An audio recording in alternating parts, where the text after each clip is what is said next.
Bonjour les gars, l'Italie élimine la Croatie à la dernière minute de jeu. Score final, un but partout. Les gars, ce match était complètement dingue. Vous savez déjà, on attaque direct, on perd pas de temps. Déjà, je tiens à dire qu'en première mi-temps, franchement, vous avez des moments où la Croatie domine, où l'Italie reprend la main, où la Croatie reprend la main. Donc en gros, voilà, chacun domine à un moment donné de la partie, en première mi-temps bien entendu. Je reviendrai sur la deuxième mi-temps après, plus tard. Mais en tout cas, je tiens à dire chapeau aux deux gardiens. Donnarumma côté italien, et j'ai oublié le nom du gardien croate que je vous mettrai dans la vidéo. Ils ont été incroyables. Les gardiens dans cet Euro sont eux aussi en mission, les gars. Je parle pas très souvent des gardiens, mais là, force est de constater qu'ils sont incroyables. Mamadashvili avec la Géorgie, Manuel Neuer avec l'Allemagne, Mike Maignan avec l'équipe de France. Et là maintenant, Donnarumma et les gardiens croates avec leurs sélections respectives. Chapeau, chapeau, chapeau aux gardiens de but. Ils sont vraiment, vraiment au taquet, ils sont présents, ils sont là.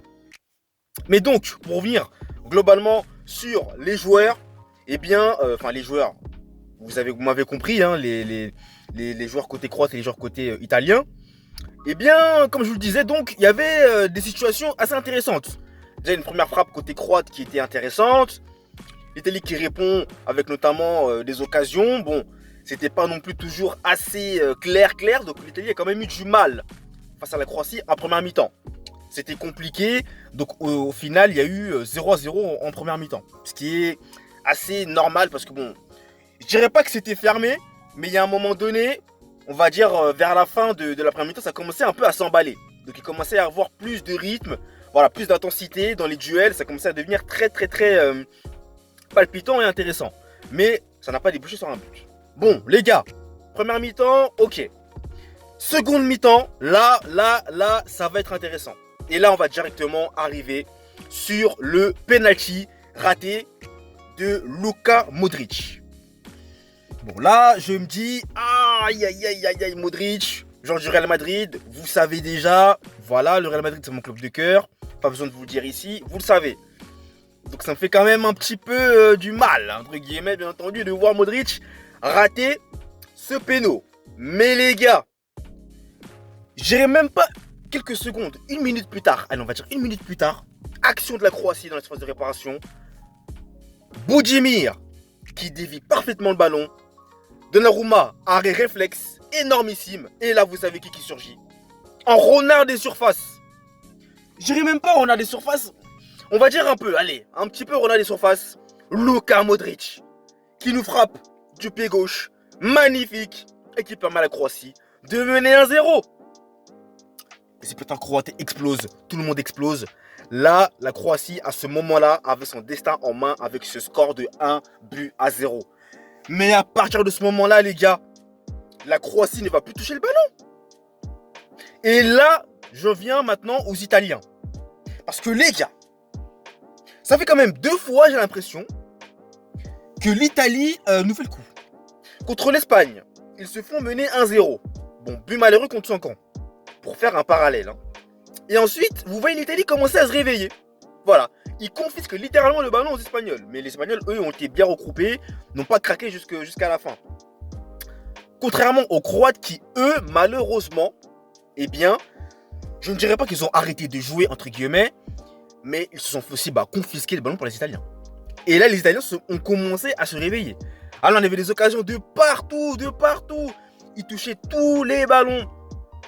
Dans la phase de réparation, adverse croate, ils étaient présents. Ça commençait à jouer. Et les Croates ne craquaient pas. Jusqu'à ce que le temps additionnel arrive. 8 minutes additionnel, les gars. 8 minutes. C'était pas fini. 8 minutes. Moi, je vous l'ai toujours dit, hein, un match de football, jusqu'à la dernière seconde, n'est jamais terminé. Il faut faire très attention. Surtout avec un but d'écart. Et les gars, encore une fois, la règle ne dérange pas. Et les Italiens, sur une ultime offensive, à la 97e minute, le match était fini. Le Croate avait ce match en main. Eh bien, vous avez Zaccagni, le héros de l'Italie, qui nous enveloppe une frappe merveilleuse. Moi, dès lors qu'il a enveloppé, j'ai dit, allez au fond, but direct. Elle était très bien partie, excellent, l'équilibre est parfait. Le gardien croate, malheureusement, ne peut absolument rien faire. Il est battu. Et les Italiens égalisent à la dernière minute, les gars. Complètement dingue. Mais ces deux matchs-là, entre la Suisse et l'Allemagne, maintenant c'est la Croatie, l'Italie. Mais c'est fou. C'est fou, les mecs. L'Italie, non seulement élimine la Croatie, mais l'Italie se qualifie pour les huitièmes de finale, les gars. Et ils vont d'ailleurs affronter la Suisse en huitième de finale. Ça va être intéressant, ça aussi. Donc écoutez, c'était waouh. Franchement, les émotions, tout ce qui ressort. Quel match, quel bonheur, les gars. C'est pour ça qu'on aime le football. C'était magique, magnifique. Voilà, les gars. Donc écoutez, malheureusement pour les Croates, ils sortent dès les phases de poule. Luka Modric, je pense que c'était sa dernière compétition internationale avec la Croatie. Pour moi, en tout cas, je pense. Donc voilà. En tout cas, la Croatie a de l'avenir. J'espère qu'ils se remobiliseront comme il faut pour aller de l'avant. Mais voilà, je tiens à dire quand même bravo à la Croatie qui s'est battue jusqu'au bout. Et bravo surtout aux Italiens pour leur qualification en huitième de finale. D'ailleurs, Spalletti, en ce passage, tout le monde a couru, c'était fabuleux. C'était incroyable. Voilà les gars pour ce débrief. Donc merci à vous de l'avoir suivi. N'hésitez pas à me dire en commentaire vous ce que vous en avez pensé. N'hésitez pas à commenter, à partager, à vous abonner. Merci beaucoup du soutien.